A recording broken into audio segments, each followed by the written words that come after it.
अभी आप सभी लोग आचार्य जी के कितने सुंदर विचार हो रहे थे।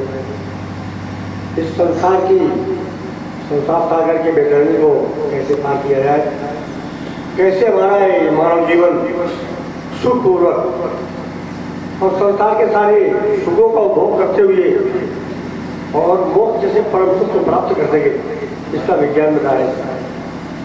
तो चलो हम आप इतना भटक चुके हैं, इतना अपनी भारतीय संस्कृति को भूल चुके हैं।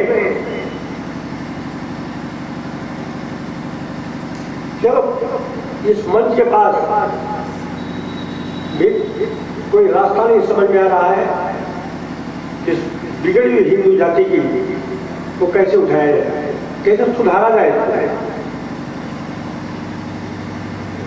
और आप सभी लोग भी सब भटके हुए हैं, न तो अपना जीवन बना पाए हो और न ही आपके आगे वाले जो पीढ़ी है, जो आपके परिवार के बालक और बालिका जो तैयार हुए, युवा पीढ़ी जो आपके उत्तराधिकारी जो तैयार है, उनको भी दिशा देने का काम नहीं कर रहे। अभी दिल्ली के आचार्य जी बता रहे थे कि सूरज से ज्ञान लेना चाहिए। सूरज उदय होता है तो अंधेरे को समाप्त करता है, उससे भी ज्ञान लेना चाहिए। ये ज्ञान का मंच है। आर्य समाज कोई संप्रदाय नहीं है, कोई मजहब नहीं है, कोई धर्म नहीं है, कोई ये केवल एक ऐसा संगठन है, ऐसा एक विचार का एक मंच है जिसको महर्षि दयानंद सरस्वती ने 1875 में इसकी स्थापना की थी। और इसका उद्देश्य ये है कि भारत के सारी मानव जाति को, विश्व की सारे मानव जाति को उनको विश्ववाणी का संदेश दिया जाए, अर्थात सारे संसार को श्रेष्ठ बनाओ, आर्य बनाओ। आर्य कहते हैं श्रेष्ठ को।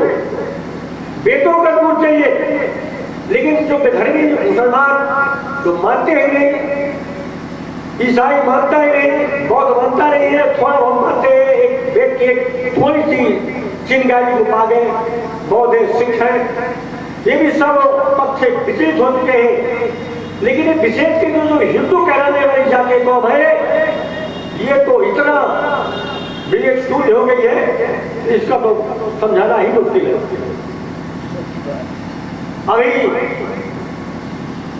अभी तक ये हिंदू जाति ये यही नहीं समझ पाई पूरा जीवन में। बहुत सारे लोग जो वरिष्ठ बैठे हुए हैं, पता ही नहीं है कि ईश्वर कैसा है, कहाँ रहता है और किस तरह का इसका स्वरूप क्या है, यही नहीं पता है। वेद ज्ञान तो बिल्कुल लुप्त हो गया, वेदों की 4 नाम भी लुप्त हो चुके हैं। 6 शास्त्र हैं मानव का प्रदर्शन करने के लिए, उसके भी नाम लुप्त हो चुके हैं। 16 संस्कार होते हैं, जन्म से गर्भ से लेकर के मृत्यु तक 16 संस्कार के नाम हिंदू जाति भूल चुकी है। कैसे कल्याण होगा, कौन सुधारेगा इस जाति को? ये वेदों के पुनरुद्धार दयानंद सरस्वती ने 152 वर्ष पहले काशी में शास्त्रार्थ किया था पौराणिक पाखंडियों से कि अगर कहीं कोई भी विद्वान मिश्रा अगर सिद्ध करके वेदों में कहीं कोई मूर्ति पूजा है तो मैं उसको स्वाधीनता स्वीकार कर लूंगा। 12 दिन का समय लिया और सारे पुराणों को मानने वाले पंडित जो बनारस के पंडित है उन्होंने मंथन किया।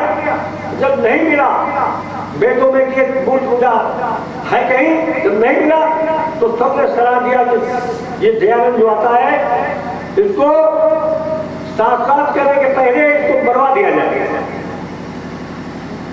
जो वहां के बनारस के राज्य राजा को जब पता चला कि पाखंडियों की ऐसी प्लानिंग को मरवा दिया जाए तो सेना लगा दी गई, सिपाही लगा दिए गए, उसको सुरक्षित लाया गया और शास्त्रार्थ हुआ और पूरी तरह पराजित हुए सारे पौराणिक कि नहीं वेदों में कहीं नहीं मूर्ति पूजा नहीं है। लेकिन दुर्भाग्य इस देश का आज भी वही जो समाज में अपने जो गुरु मानते हैं उनके भटकाव में आकर के और हम आज भी मूर्तियों के पीछे हाथ बंद करके बिना विवेक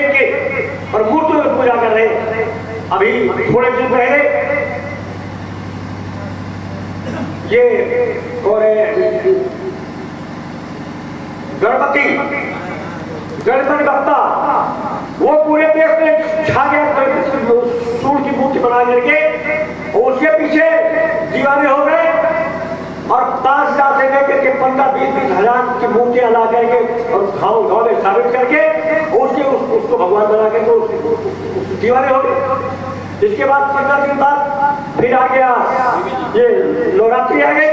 नवरात्रि में दुर्गा जी की प्रतिमा 5,000 से 50,000 तक की मूर्ति अपना को मुसलमान बना रहा है, उनका व्यवसाय चल रहा है। और हिंदू जाति है, और हिंदू जाति में हमारे आपके लड़के और यही सब रास्ते में सड़कों में पर्चा छपा करके पैसा इकट्ठा करते और रात भर गांजा, भांग, चरस, अफीम, ये तमाम प्रकार के अवगुणों से होकर के रात भर हुल्ला बसता है।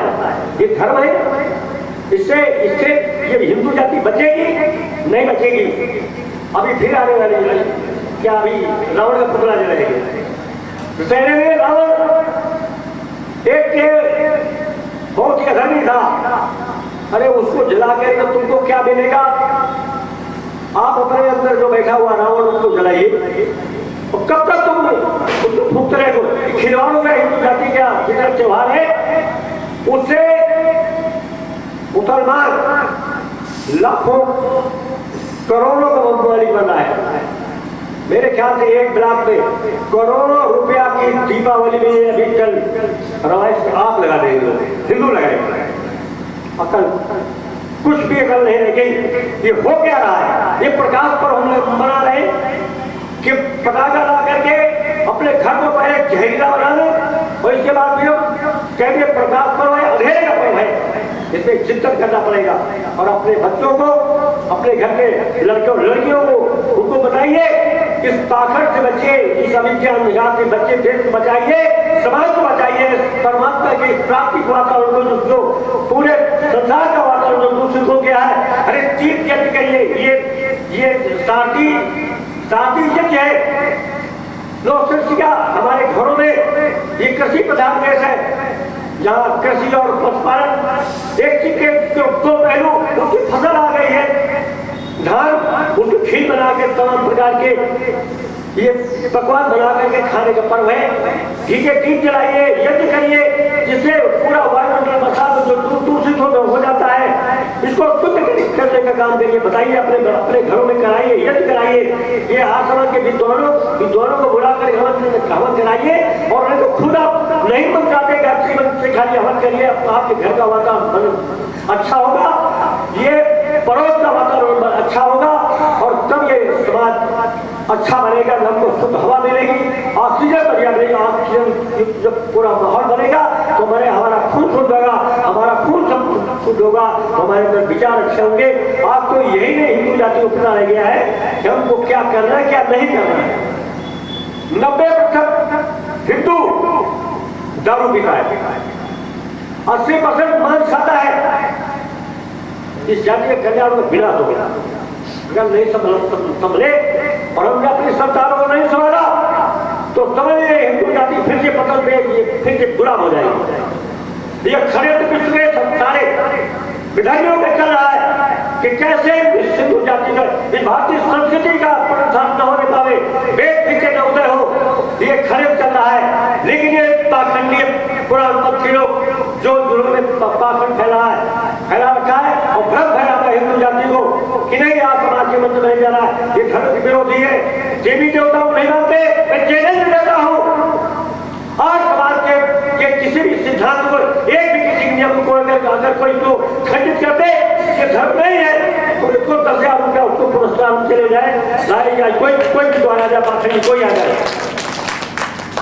इसलिए इन अपने ही समाज के अज्ञानियों से बचिए और इनको तर्क करिए। वो मैथिक ज्ञान का जो एक बहुत बड़ा यंत्र दिया है, जिसका नाम है सत्यात्मक। वो सत्यात्मक आप लोग लाइए, अपने बच्चों को पढ़ाइए, अपनी महिलाओं को दीजिए, पढ़िए और आप भी पढ़िए। लेकिन ध्यान रखिएगा, उसका पहला समूह सत्यात्मक का पहला समूह ईश्वर के सामने है, उसको आप बाद में पढ़िए, दूसरे समूह पढ़िए, क्योंकि अभी हमारे दिमाग में कचरा भरा हुआ है। अगर सत्यात्मक हमने पढ़ा और धर्म ईश्वर के संबंध में पहला समूह समझ के बिल्कुल बात परे हो, अच्छे चले समझ पाते ईश्वर क्या है। दूसरे समझना से पढ़ना शुरू कर दिए और बाद में उसको पढ़िए तो आपके जीवन का पथ बता देगा सत्याधिकार कि हमारे जीवन का रास्ता क्या है। अभी तो किसी हिंदू को किसी मानव को पता ही नहीं कि हमारा रास्ता क्या है। और ऐसे ही चले जाओगे, नहीं तो जान पाओगे, न धर्म को जान पाओगे और भी ये मानव जीवन बिल्कुल व्यर्थ चला जाएगा। इसलिए निवेदन करेंगे प्रातःकाल और सायंकाल सारे कामों को छोड़ करके उस परमपिता परमात्मा के श्रेष्ठ नाम का ओम नाम का जप करिए। ये मानव जीवन का सबसे पहला कर्म है। और जो चार ब्राह्मण क्षत्रिय वैश्य चार वर्णों में स्वभाव जो बंटवारा होता है, ये जो नहीं करता है, जो ईश्वर का नाम सुबह शाम नहीं लेता है, उसको लिखा हो मनो लिखा हो वो शूद्र है, उसका बहिष्कार कर दिया, चौथी कोर्ट में चला गया। जो खाली ईश्वर का नाम नहीं लेता सुबह शाम, जिसको कहते हैं, जिसको ब्रह्म लेकर कहते हैं, यही नहीं करता है, वो शूद्र है। आप चिंतन करिए, क्या आप शूद्र है, क्या ब्राह्मण है कि क्षत्रिय के वैश्य कहाँ है? शूद्र कोटि में लोग ईश्वर नाम लेता, जो हवन नहीं करता वो समझ लीजिए जो 5 जड़ देवताओं का हम दोहन करते हैं, चित जलता और गगन समीरा जी से पूरा शरीर गर्भ से लेकर के मृत्यु तक, जिसका दोहन करके परमात्मा के संपत्ति का दोहन करके जीवन तक चला रहे। अगर किसी ने हवन नहीं किया तो समझिए वो गुरुआ हिंदुआ कीड़ा मकोड़े नापदान सुमरात बनने की तैयारी कर रहा है। बच नहीं सकता, दुनिया कोई ताकत बचा नहीं सकता, चाहे कोई बहुत बड़ा बुद्धिमान हो और चाहे कोई पूंजीपति हो। अगर हय्यत नहीं करता है, वो पाप कर रहा है मेरी और अधर्म योनि में जाने की तैयारी कर रहा है। आप सभी लोग बहुत भाग्यशाली है कि आप लोगों ने अपनी जिंदगी का थोड़ा समय निकाल करके आप समाज की गई मंच में आपने विद्वानों विचार सुने। बहुत बहुत हम आपको अपने आत्मा की गहराई से आपको साधुवाद देते हैं और इस आर्य समाज का प्रचार करिए। वेद का प्रचार करने के लिए आर्य समाज स्वामी चैनल ने बनाया था। आप लोग ये सैनिक जी से मिलिए और कहिए हमको सदस्य बनाइए। आप लोग इसको बल दीजिए। यही एक ऐसा संगठन जो हिंदू जाति को बचा सकता है। दूसरा कोई संगठन नहीं भारत में जो हिंदू जाति को बचा सके। पतन होगा बुरी तरह से और सारी मानव जाति ये हिंदू फिर से गुलाम हो जाएगी। इन शब्दों के साथ हम अपनी बाड़ी गुलाम देते हैं। ओम शांति।